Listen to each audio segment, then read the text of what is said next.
Jesus' ministry in Jerusalem.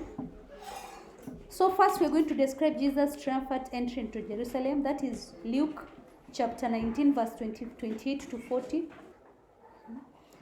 So when you're told to describe Jesus' triumphant entry into Jerusalem, from Luke chapter 19 verse 28 to 40, so you just write in simple terms about triumphant entry into Jerusalem. Jesus was on his way to Jerusalem when he reached Bethany. He sent 2 of his disciples to find him a colt on which no one has ever rode. Jesus told them that they would find a colt tied. If anyone asked them why they were untying the colt, they were to say that the Lord needed it. The disciples brought him the colt, spread their garments on it, and set Jesus on it. As Jesus entered Jerusalem, people spread their garments on the road.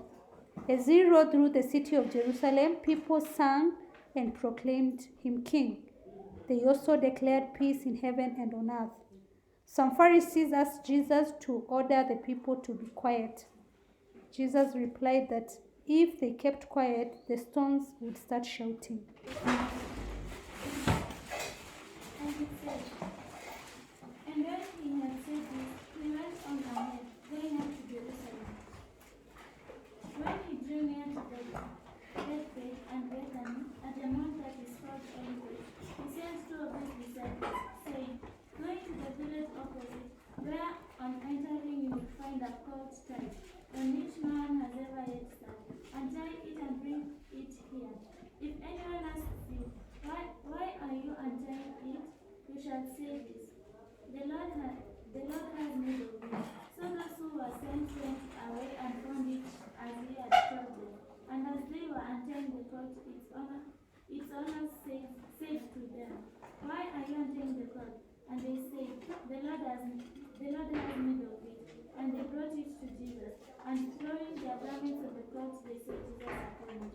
And as he rode along, they spread their garments on the road.